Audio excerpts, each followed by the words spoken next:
Bendito y soberano Señor, te damos gracias porque has sido misericordioso Padre con nosotros, en que no has guardado silencio, que no nos has dejado, Señor, sin tu bendita palabra, y que nos permites reunirnos y leerla con gozo, con anhelo también, Señor, porque esperamos nos des la bendición también de entenderla.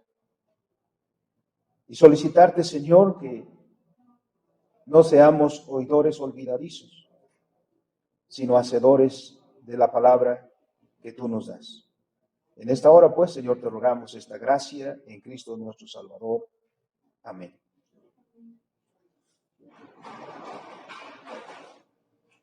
Concluyendo, hermanos, la epístola primera a los Corintios,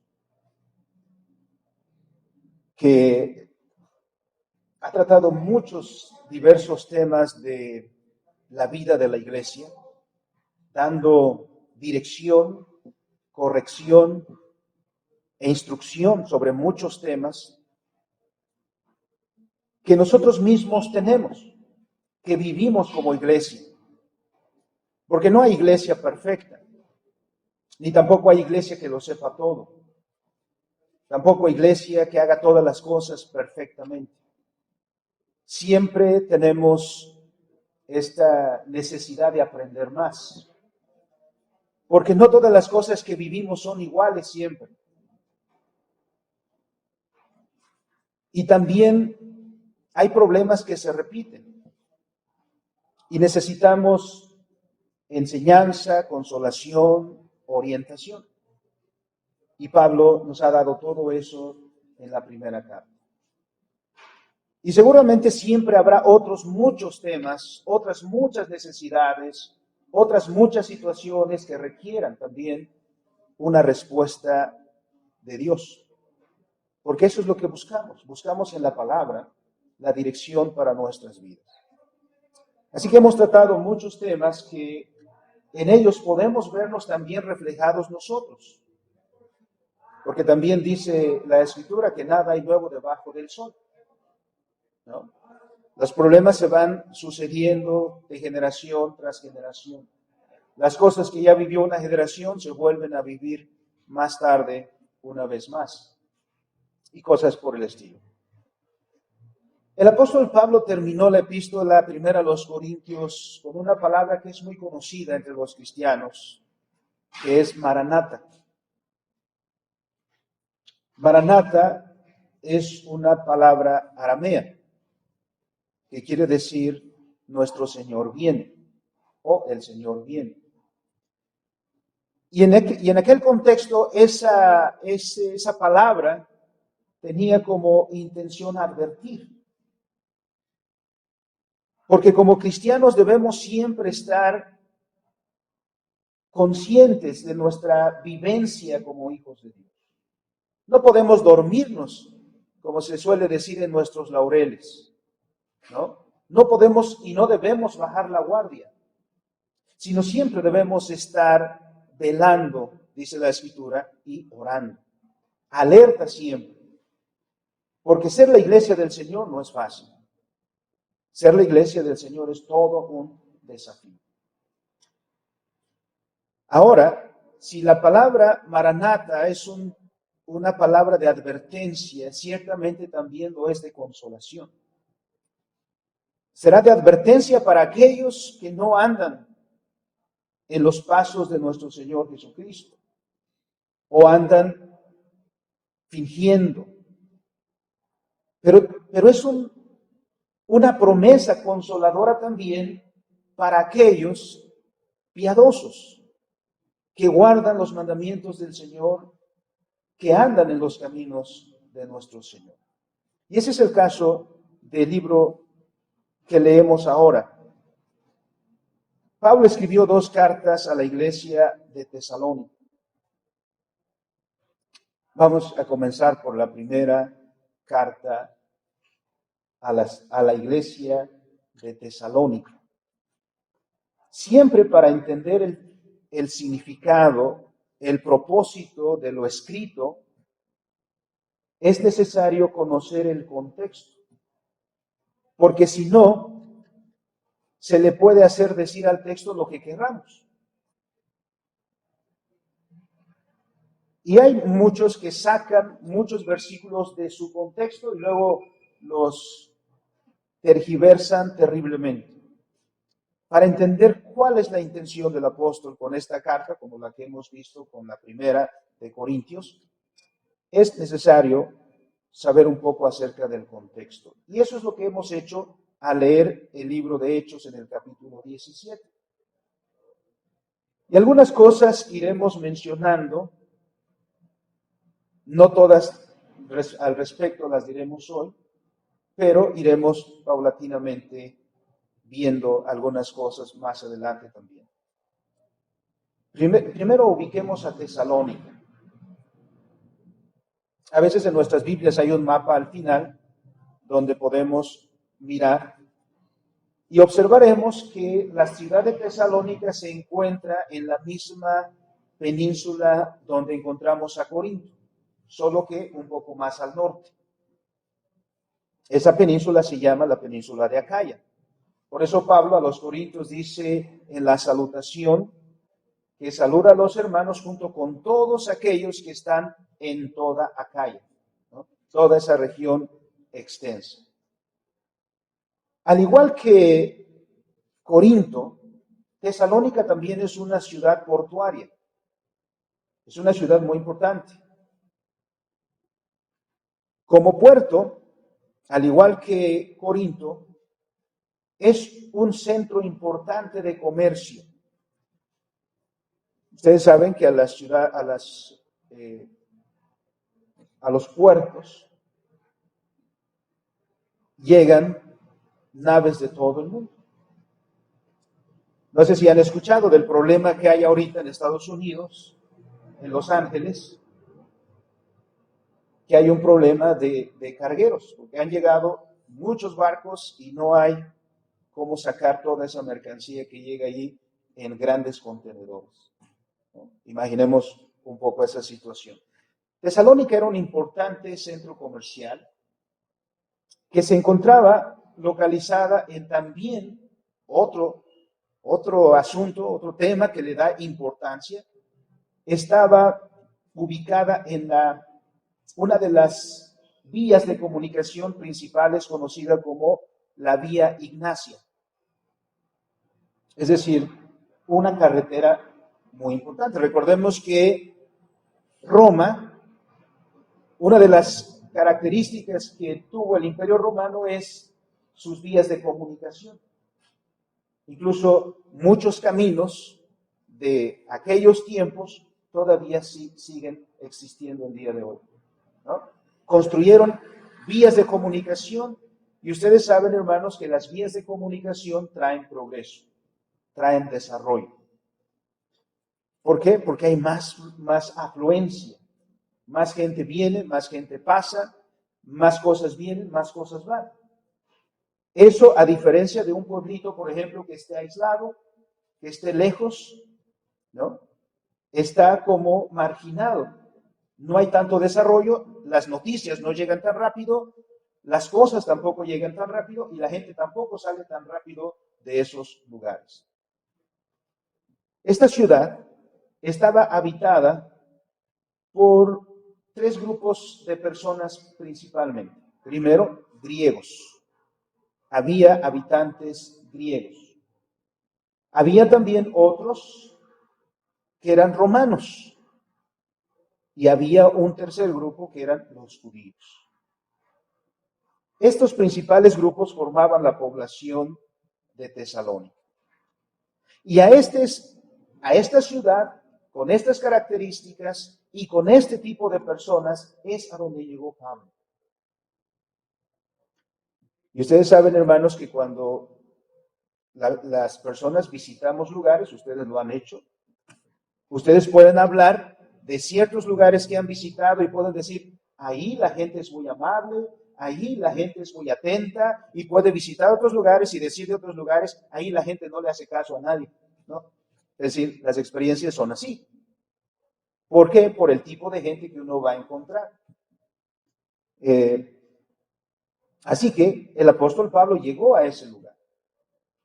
Llevó el evangelio acompañado de Silvano. En la salutación encontramos ese nombre, o también Silas. Vamos a encontrar esos dos nombres, pero se refiere a la misma persona. Recuerden que después de que hubo un conflicto entre el apóstol Pablo y Juan Marcos, que acompañó en el primer viaje misionero junto con Bernabé, porque no sabemos por qué, pero Juan Marcos no aguantó todo ese viaje primero misionero. No sabemos por qué, como a mitad del camino dijo yo ya me voy, ¿no? Y dejó a Pablo y dejó a Bernabé y se regresó. Y después, cuando quiso volver a acompañarlos, Pablo dijo, no, yo ya no quiero viajar con Juan, ¿no? Bueno, eso también hemos hecho nosotros, ¿no? Por alguna experiencia decimos, no, ya, otra vez con ese hermano viajar, ¿no? Se queja mucho, quiere pararse a cada ratito y cosas por el estilo, ¿no? Bueno, eso como una nota al margen. Pero también le acompañaba Timoteo. En el libro que hemos leído, de Hechos, capítulo 17, versículos 1 al 9, nos menciona que el apóstol Pablo, cuando llegó a Tesalónica, el primer lugar al que se dirigió, como en cualquier otro lugar, fue a los judíos. Porque ya que había población judía en Tesalónica, como en cualquier lugar del mundo donde hay población judía, seguro que hay una sinagoga. Hay un lugar donde se reúnen los judíos para estudiar la Torá. Bueno, Tesalónica tenía una sinagoga, así nos dice el libro de Hechos. Ahí es donde se dirigió el apóstol Pablo en primer lugar, para hablarles a ellos. Dice el texto, pasando por Anfípolis y Apolonia llegaron a Tesalónica, donde había una sinagoga de los judíos. Y Pablo, como acostumbraba, fue a ellos y por 3 días de reposo discutió con ellos. 3 días de reposo son 3 semanas. Pero como se reunían solo el día de reposo, entonces los 3 días de reposo, dice el texto, discutió con ellos, ¿no? Pablo no llegó y dice, mira, Cristo te ama, ¿no? Tengo un folletito de las 4 leyes espirituales. No, Pablo discutió con ellos. ¿Por qué? Porque esos eran conocedores de la ley y el apóstol Pablo, conocedor de la ley. Y bueno, la cuestión es, ¿qué significa la ley? Allí entraban en esas discusiones. Ese es el evangelismo que hacía el apóstol Pablo. Por eso Pablo no decía, dame 5 minutos y en 5 minutos hablo contigo, ¿no? Sino eran estas sesiones de discusión. ¿Cuál fue el resultado de predicar a los judíos?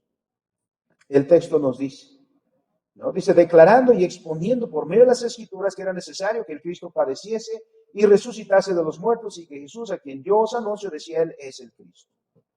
Algunos de los judíos creyeron. Algunos de los que visitaban la sinagoga creyeron. Pero otros no, y parece ser la gran mayoría no. ¿Y qué hicieron los que no creyeron? Dice el versículo 4. ¿Se quedaron de los brazos cruzados? No. Se juntaron con... El 5, perdón. ¿No? Entonces los judíos que no creían, miren, teniendo celos. También en Jerusalén nos dice Lucas en el Evangelio, Juan, que cuando los líderes del pueblo judío veían cómo la gente iba detrás de Jesús, también se pusieron celosos. ¿No? Eran líderes. Y se llenaron de celos al ver cómo la gente seguía al Señor Jesús. Bueno, pues aquí sucedió también lo mismo. La gran mayoría rechazó el Evangelio. Dice el versículo 5, ¿no? Y ahí vamos a regresar después a lo que sucedió. Pero, ¿qué sucedió con los griegos? Dice también este pasaje. Versículo 4. Y de los griegos piadosos, gran número y mujeres nobles, no pocas. Miren, el evangelio no era para los pobres solamente, ¿no? O vamos a predicar a las regiones marginadas. El evangelio era a todos. Y el evangelio llamó, porque eso es lo que hace, a todos los que escuchaban. Y entre los oyentes había un gran número de griegos piadosos y mujeres nobles que no eran 2 o 3. Eran un buen número. Estos, a diferencia de los judíos, creyeron en el evangelio del Señor Jesucristo. Esto hizo todavía más que se llenaran de celo los judíos. ¿Y qué es lo que hicieron? Provocaron un tumulto. Y lo hicieron tramposamente. Porque miren, no está lejos de nosotros también este tipo de cosas, ¿no? Los judíos que no creían, versículo 5, teniendo celos, tomaron consigo a algunos ociosos, ¿no? Que eso siempre los hay. Sí, aquí tráete a los que están por ahí en la esquina, ¿no? Necesitamos ahí a echar una revuelta. Bueno, seguramente les dijeron, te damos una torta y un refresco y vamos. Hombres malos, y juntando una turba, alborotaron la ciudad. Y asaltando la casa de Jasón, procuraban sacarlo al pueblo, ¿no? Miren, los iban a linchar, eso es lo que querían. Sobrevino entonces una persecución a la iglesia. Esto fue el inicio de esa persecución a los creyentes. Porque estos, cuando se metieron a la casa del hermano Jasón, ¿a quién buscaban? A los hermanos. Dice luego en el versículo 10, lo que hicieron los hermanos, enviaron de noche a Pablo y a Silas hasta Berea. ¿No? Tuvieron que hacerlo. Eso hizo, todo este alboroto, hermanos, hizo que el apóstol Pablo no estuviera mucho tiempo en Tesalónica. No fueron años como estuvo en Corinto. Su estadía en Tesalónica fue relativamente breve, podríamos muy breve. A diferencia de otros lugares donde estuvo el tiempo suficiente para instruir a los nuevos cristianos, aquí, por este breve tiempo, podía haber en el apóstol Pablo muchas preguntas y mucha preocupación por los hermanos. Máxime que son cristianos nuevos, cristianos que no tienen toda la instrucción y cristianos que están ya empezando a ser perseguidos. ¿Qué tipo de preguntas podrían surgir aquí en el apóstol Pablo? Quizá una de las interrogantes es preguntar qué tan firmes estarían los hermanos ante la oposición que se levantó. Son hermanos nuevos. ¿Resistirán la persecución? ¿Se mantendrán en la fe? ¿O presa del miedo renunciarán? Estos podrían ser algunos pensamientos que están en Pablo. Seguramente el apóstol escuchó lo que le sucedió a Jasón. Y Pablo no podría estar ajeno a eso. ¿Cómo está el hermano Jasón? Se metieron a su casa, ¿no? Querían sacar a los hermanos para exponerlos ante el pueblo. Si eso le hicieron a Jasón, ¿qué no le pueden hacer a otro hermano? Hermanos, aquí en México hemos tenido persecuciones de ese tipo. En Chiapas, en Hidalgo y en otros estados de la República han expulsado a los cristianos. Los han corrido de su pueblo, de esos lugares donde nacieron, donde tienen su casa, donde han vivido, donde tienen su trabajo, donde está su familia. Han tenido que salir por sus vidas. Y la pregunta es esa. ¿Ante la persecución se mantendrán firmes en la fe? firmes en el Señor Jesucristo, firmes en lo que han creído.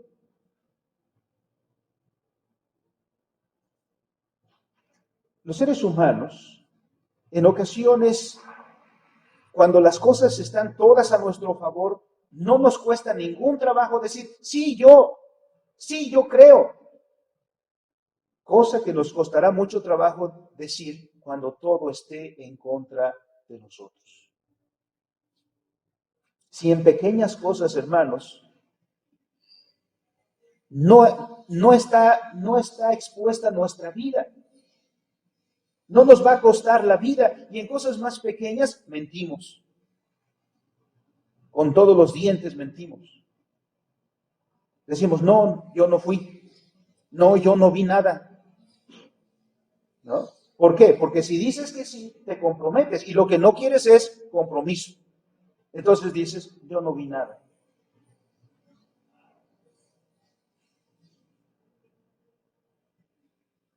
Son momentos difíciles para la iglesia.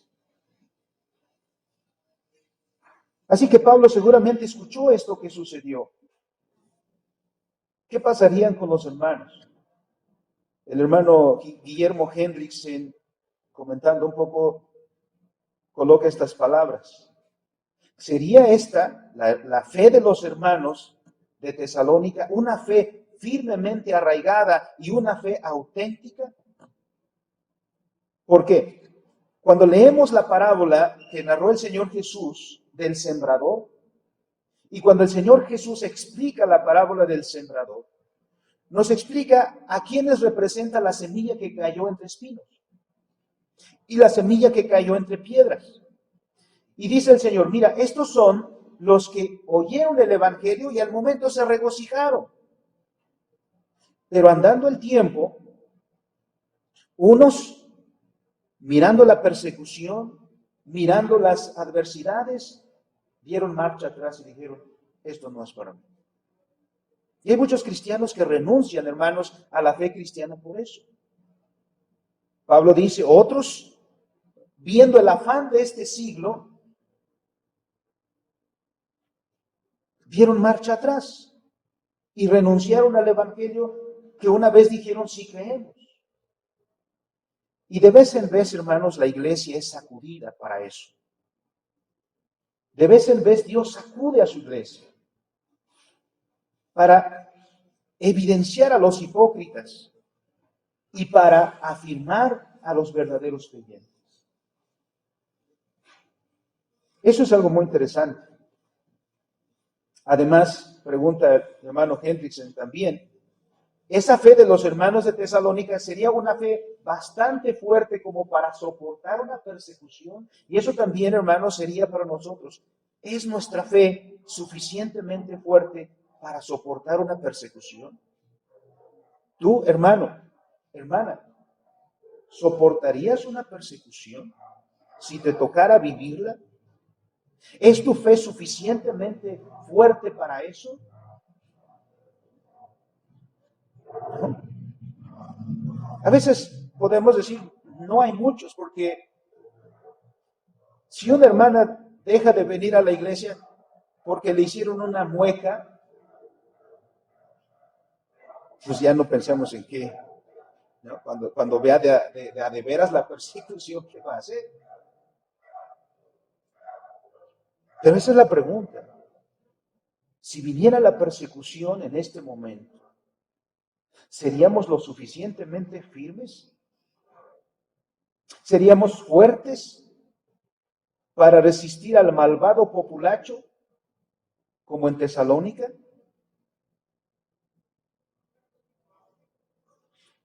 Ese populacho que por mezquino soborno estuvo presto para realizar actos de violencia. Así que entonces, por este contexto, hermanos y hermanos, ¿qué intención tiene Pablo con esta carta? La carta tiene como propósito dar consolación a la iglesia, fortalecer y afirmar a esos creyentes a quienes Pablo predicó el Evangelio y trajo al Señor Jesucristo. Pablo escribe con un amor primero al Señor Jesucristo y un amor profundo también a los hermanos. Porque hermanos necesitan ser confortados en medio de la tribulación y necesitan ser instruidos porque necesitan aprender más de la fe en la cual ahora militan. Así pues, el primer capítulo de Primera Tesalonicenses nos lleva, hermanos, a este punto. Es ahí donde vamos a comenzar y con este trasfondo ahora breve, las palabras de esta porción nos van a ser más claras. ¿Qué es lo primero que el apóstol hace después de la salutación? Encontramos en el versículo 4.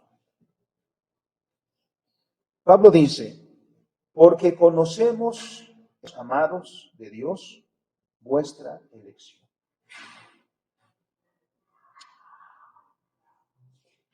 Las adversidades siempre hacen, hermanos, que uno se plantee muchas cosas.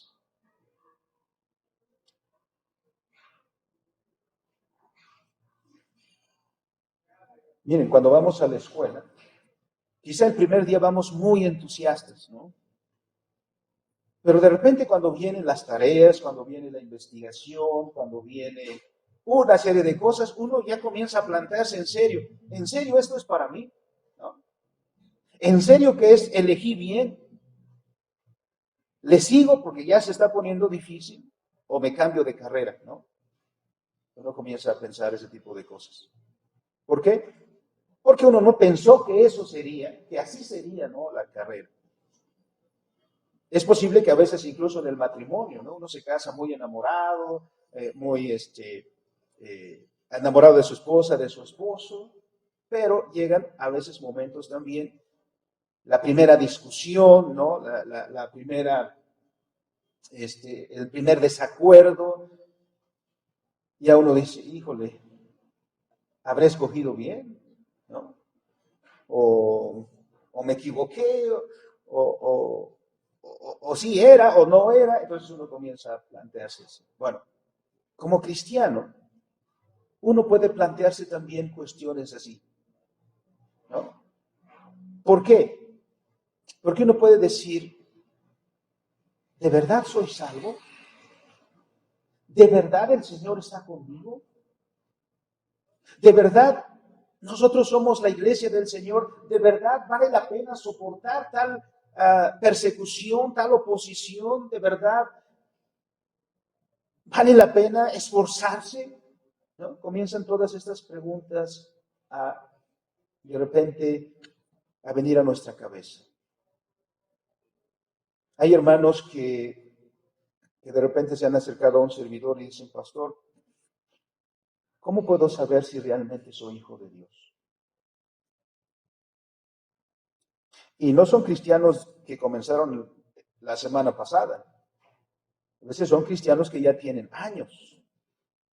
Pero que llega un momento y dicen, pastor, ¿cómo puedo saber que realmente soy hijo de Dios?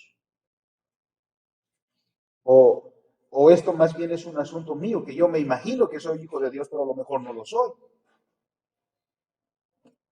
Bueno, el apóstol Pablo es la primera consolación que da a los hermanos. Y dice, nosotros hermanos, dice Pablo, conocemos vuestra elección. Pablo conocía a estos hermanos y Pablo lo primero que dice, hermanos, damos testimonio de que ustedes son elegidos, que ustedes son escogidos.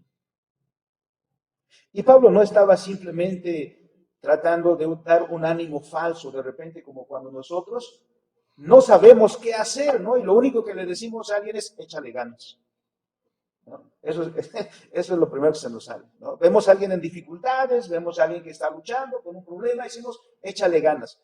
Pues eso es como decirle nada, porque no sabemos qué hacer, no sabemos cómo ayudar, no tenemos la respuesta.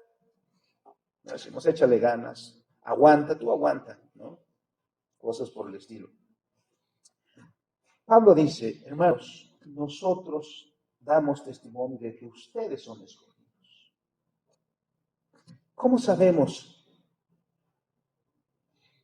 A veces dicen algunos, no, es que ninguno de nosotros sabe quién es salvo y quién es no. Ciertamente nosotros no leemos los corazones. Eso es solo el Espíritu Santo. Pero sí hay señales de la obra de Dios en nosotros. Y debemos verlas. Y debemos buscarlas. El apóstol Pablo nos dice en primera instancia, versículos 2 y 3. Damos siempre gracias a Dios por vosotros. Pero hermano, estas son palabras muy consoladoras.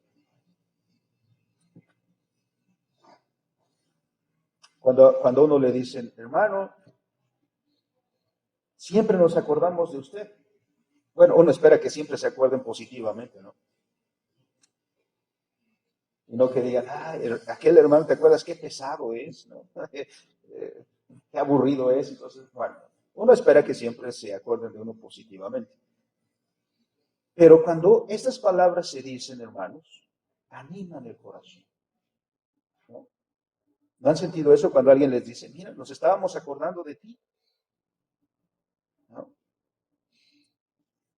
Esas son palabras de ánimo, esos dan ánimo, no estoy solo, no estoy abandonado. Hay personas que piensan en mí, y no solamente piensan en mí, sino dice el apóstol, hacemos memoria de ustedes en nuestras oraciones. Nos acordamos de ustedes y oramos por ustedes. Es estas dos cosas, hermanos. Pablo le dice a la iglesia, hermanos, nos acordamos de ustedes. Aunque fue breve el tiempo, Pablo no estuvo mucho tiempo ahí. Aquellas personas que abrazaron el Evangelio se vuelven personas entrañables para el apóstol. Nos acordamos de ustedes. Si amamos al Señor Jesús, hermanos, el apóstol Pablo nos enseñó a los corintios diciendo, amémonos. Sean todas las cosas que hacen hechas con amor. Entonces, Pablo dice, hermanos, nos acordamos de ustedes. Y siempre le damos gracias a Dios por ustedes. Y además, oramos por ustedes. Ahora, cuando uno se acuerda, ¿de qué se acuerda? Cuando uno se acuerda de las personas, no se acuerda de un nombre, sino cuando uno se acuerda de las personas, uno se acuerda de lo que hace, de lo que le caracteriza, de lo que lo distingue. Muchos hermanos son recordados porque son de un espíritu afable, ¿no? Otros son introvertidos, otros extrovertidos, y son este tipo de cosas. ¿Qué es lo que Pablo recuerda de los hermanos y que da evidencia de su elección? Versículo 3.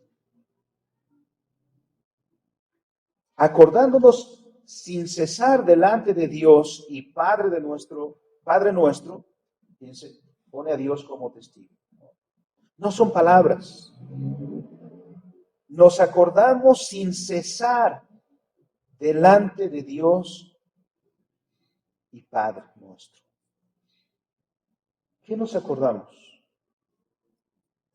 3 cosas. Nos acordamos de vuestra fe. 1. 2. Nos acordamos del trabajo de vuestro amor. 3. Nos acordamos de la constancia en la esperanza. 3 cosas. Todos nosotros, como personas y como iglesia, nos distinguimos por algunas características que nos son propias. Así, por ejemplo, cuando leemos las cartas de Apocalipsis 2 y 3, ¿no? Vemos cómo el apóstol Juan nos describe a cada iglesia y una no es igual a la otra, aunque todos creemos lo mismo. Pero algunos la tienen más presente, algunos no. A algunos se les tiene que recordar, como a Éfeso, regresa a tu primer amor. A otra, como la Odisea, se le tiene que recordar, tú dices que ves, pero estás ciego, ¿no? Es decir, el Señor conoce a su iglesia. Y aquí dice el apóstol, hermanos, conocemos la elección de ustedes, conocemos que Dios los escogió a ustedes. ¿Y cómo estamos seguros de eso? Por lo que vemos en ustedes. ¿Y qué es lo que vemos en ustedes? Lo que vemos en ustedes son estas tres cosas. Vayamos una por una. Vuestra fe. Muchas personas gritan a los cuatro vientos, yo tengo mucha fe. Cuando el creyente tiene verdadera fe, no necesita gritarlo a los cuatro vientos. Eso se va a manifestar. Es irremediable que se manifieste. La fe se ve. Porque, ¿qué es lo que nos dice Santiago? Si alguien dice que tiene fe y lo grita a los cuatro vientos, si yo tengo mucha fe, preguntaría Santiago, ¿dónde están tus obras? Si dices que tienes mucha fe, ¿dónde están tus obras? ¿Por qué? Porque la fe produce obras. La fe tiene como frutos acciones. La fe no es un concepto, la fe no es algo abstracto, la fe no es algo ahí, una idea. La fe es convicción. Y las personas que tienen convicción actúan en razón de su convicción. Y eso destaca a un cristiano. ¿Quieres ver quién verdaderamente es cristiano? Escucha hablarlo con convicción. Pablo, en Efesios capítulo 2, versículos 8, 9 y 10, nos va a llevar también a eso. Dice en el versículo 8, la fe es un don de Dios. Y en el versículo 10, ¿para qué nos llamó? Dice, para que andemos en buenas obras, las cuales Dios preparó de antemano para que anduviésemos en ellas. Entonces, un verdadero cristiano no habla de fe abstracta, sino evidencia su fe en obras, en acción. Y esas acciones evidencian sus convicciones. En las acciones evidencia que cree en un Dios soberano. En sus acciones evidencia que está convencido de la verdad de las Escrituras. Porque, ¿cómo enfrentarían los hermanos esa persecución?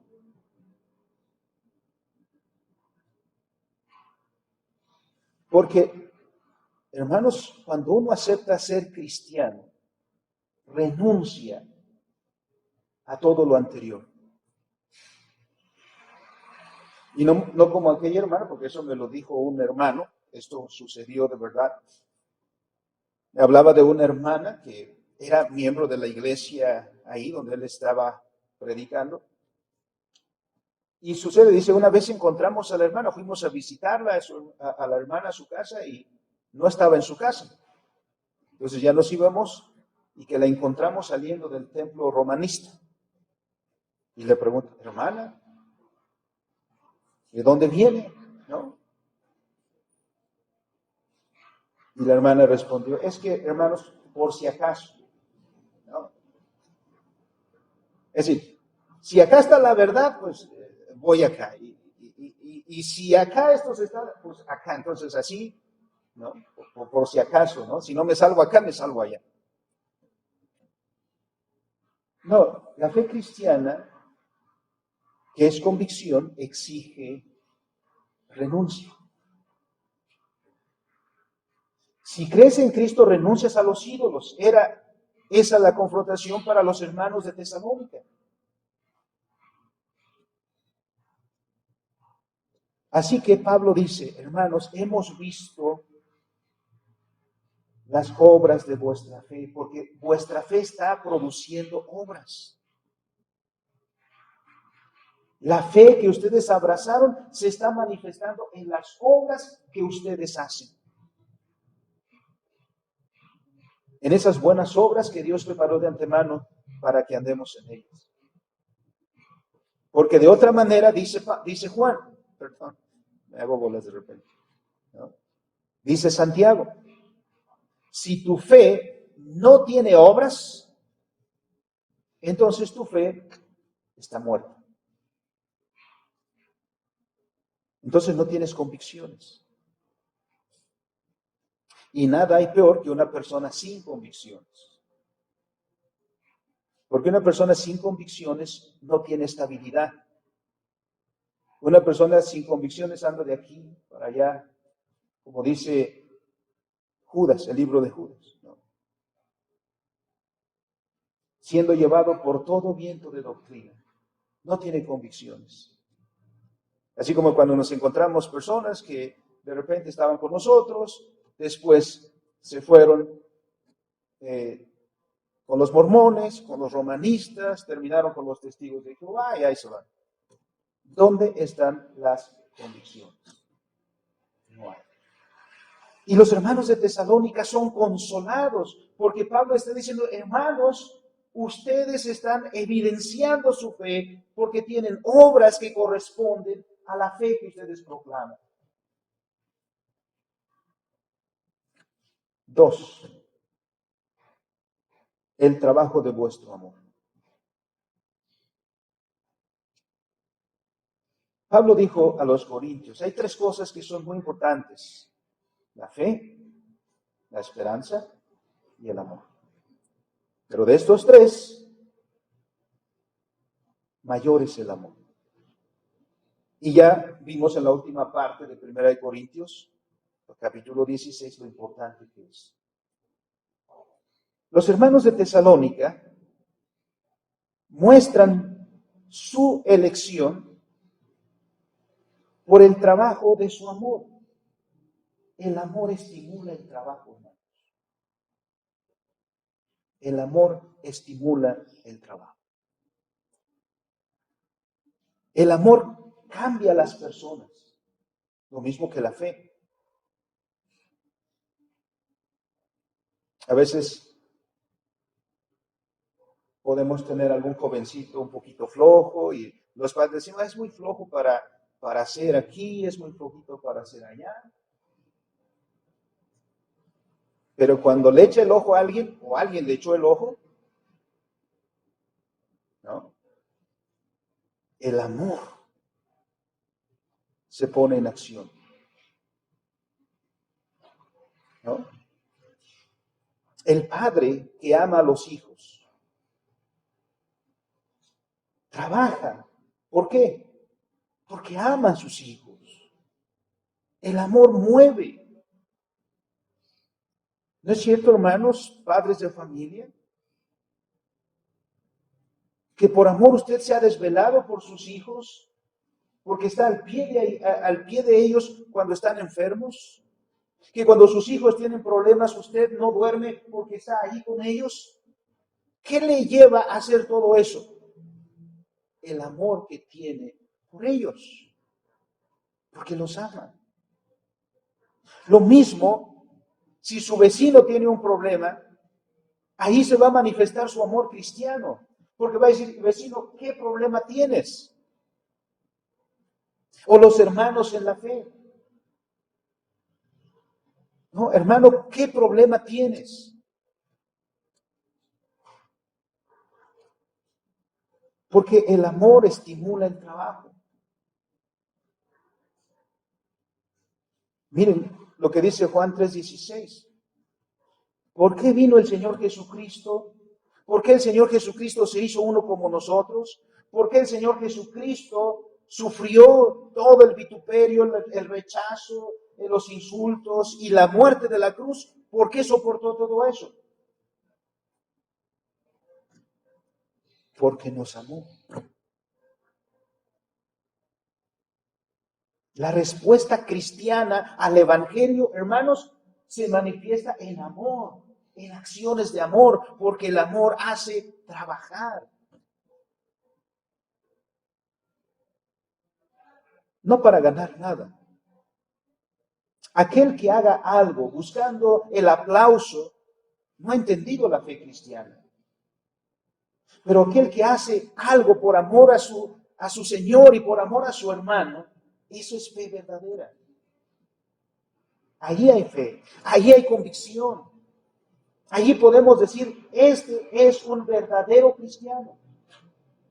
Miren, en el capítulo 16 de Primera de Corintios hay un nombre, Estéfanas. ¿Qué dice Pablo de Estéfanas? Lo vimos el domingo pasado.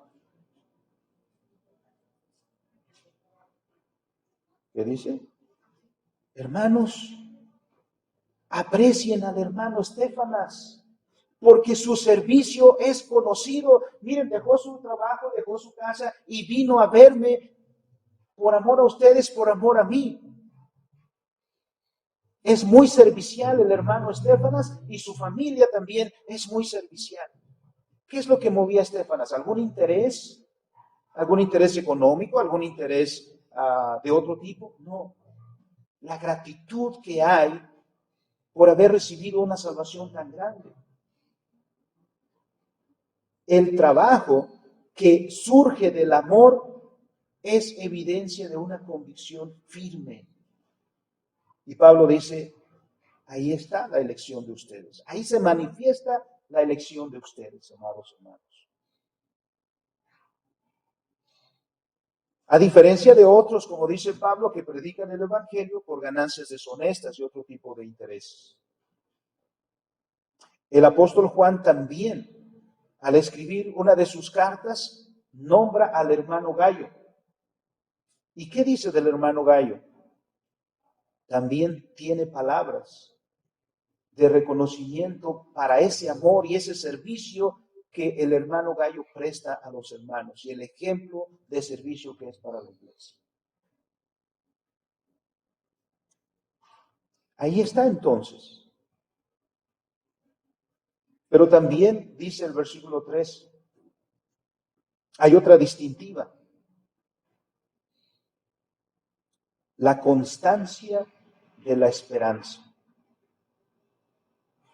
¿Por qué? Calvino dice que la vida cristiana se fundamenta también, entre otras cosas, en la meditación en el futuro. ¿Por qué? Porque la esperanza se ancla en lo que no ha sucedido. Por eso también Hebreos 11:1. Es pues la fe, la certeza de lo que se espera, la convicción de lo que no se ve. Porque otra parte de la escritura dice, si lo que esperábamos ya está aquí, pues ya que esperamos. Pero los creyentes esperamos en Cristo Jesús. No vivimos por las cosas que son ahora, sino por las cosas que serán también después. Nuestra plena salvación, nuestra plena restauración, nuestra plena reconciliación, nuestra plena liberación en Cristo Jesús. ¿Por qué? Porque todavía no se ha mostrado, hermanos, todo lo que hemos de ser. ¿O qué es lo que anhela su corazón, hermano? Hermano, ¿qué es lo que usted espera en el futuro? Si ha leído las Escrituras, hay muchas cosas que esperamos. Esperamos ver principalmente a nuestro Señor Jesucristo. No ha venido, no ha sucedido todavía, pero nos estimula a aguantar aquí, a soportar aquí todo lo que tengamos que vivir, siendo constantes en la esperanza. en lo que Dios nos ha prometido. Entonces, un cristiano se caracteriza por eso, porque no vive para sí y para este momento, sino ve este momento, el presente, a la luz del futuro. Ahorita, el mundo en el cual vivimos, que tiene injusticias, que tiene violencia, que tiene todo tipo de adversidades, por la palabra de Dios sabemos que cuando venga el Señor Jesucristo, todas estas cosas pasarán y dejarán de ser. Y viviremos en un mundo de justicia y de paz. Esa promesa del Señor es la que alienta nuestra fe y nuestra perseverancia. Es decir, nos vuelve constantes en la esperanza. En la esperanza, o decirlo de esta manera, la esperanza nos enseña constancia. O de otra manera, no objetivos. ¿Por qué insistimos, hermanos, en algo? Por ejemplo, los estudiantes a veces se les hace largo, ¿no?, el semestre. Si no hay objetivos, eso se vuelve peor todavía. Si no hay esperanza, si no hay metas, eso se vuelve lo más espantoso, ¿no? Y todos los días nos levantamos, es que soportar otra vez, ¿no? Pero cuando hay una meta, cuando hay un objetivo, cuando uno sabe a dónde va, a dónde se dirige, cada esfuerzo que hagas ahora tiene una razón y vale la pena, ¿no? Por eso te levantas todos los días con entusiasmo. Y cuando las cosas se vuelven pesadas, porque hay tareas difíciles, porque hay exámenes difíciles, sin embargo, ese es un escaño que tienes que pasar para llegar al objetivo al que quieres llegar. Ese obstáculo no se convierte en un fin en sí mismo, sino es un medio para alcanzar algo más adelante. Por eso cuando uno llega al fin de una etapa en la vida, o cuando llegas a recibir tu título, entonces te acuerdas de todas esas fatigas, todos esos desvelos, todos esos momentos en los que luchaste, todos esos momentos en los que quizá pensaste darte por vencido, y entonces dices, valió la pena. ¿Por qué? Porque tenías un objetivo. Y la esperanza te hizo constante. Y en la vida tenemos que ser constantes. Y el cristiano tiene que ser alguien constante. ¿Y qué es eso? Que vayamos precisamente de manera constante. No el que es cristiano entusiasta un mes y se le acaban las pilas, ¿no? Fue entusiasta un mes, cantaba con entusiasmo, leía con entusiasmo, oraba con entusiasmo, y el siguiente mes, 2 meses, 3 meses,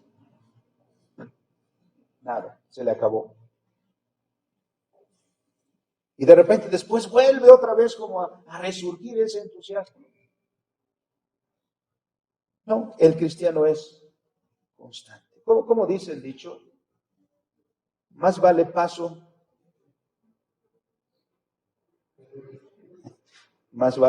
que dure y no trote que canse.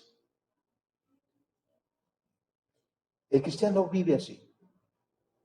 El cristiano vive en esa esperanza que le hace ser constante,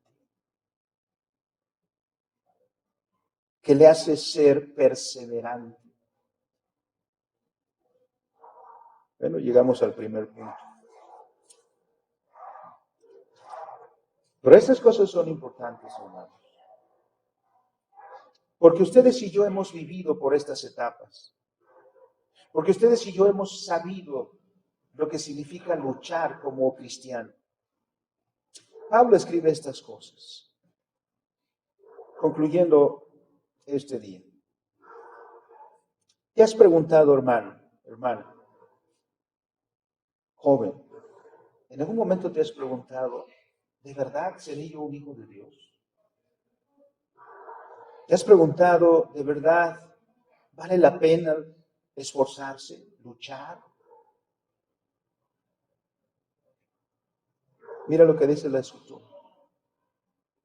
La elección del Señor Jesucristo, o la elección de Dios, que hace de nosotros en Cristo Jesús, se hace evidente en estas tres cosas.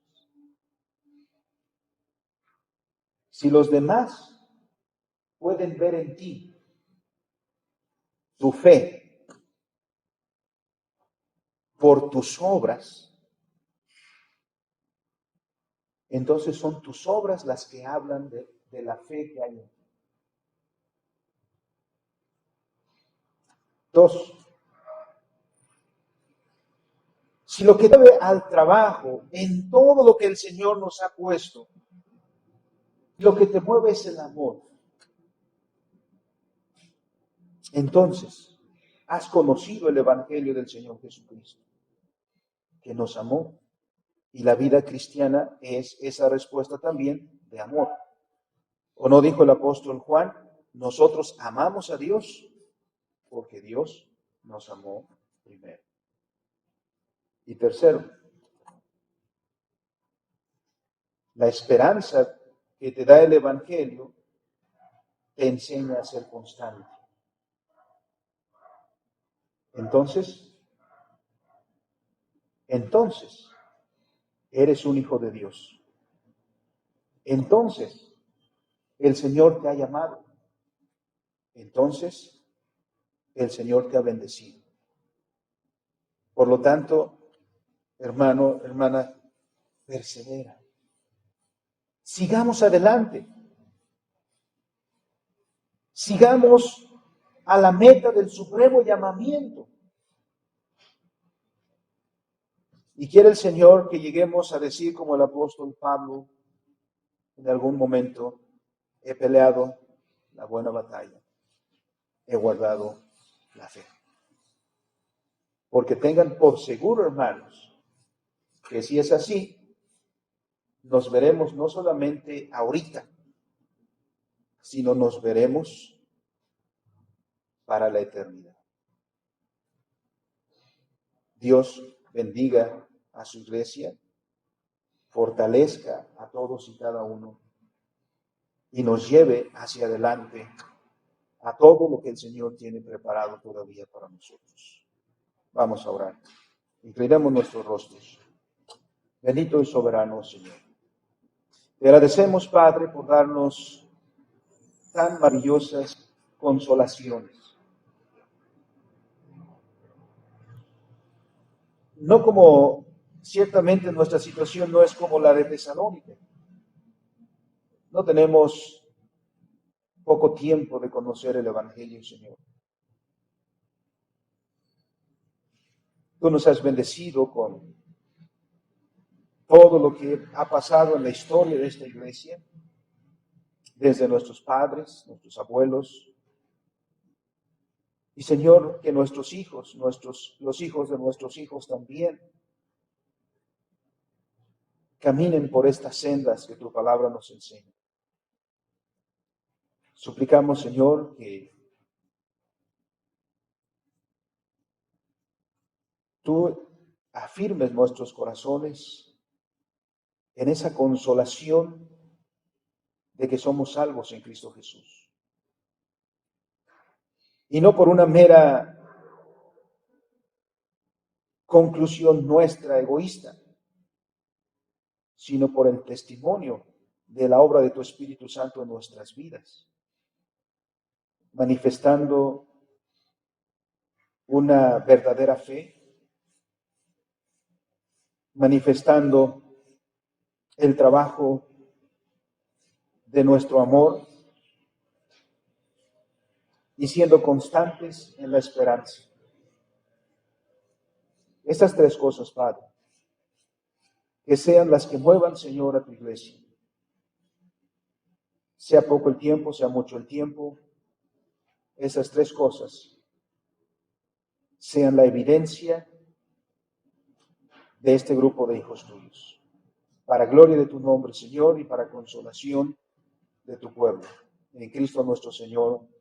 Amén.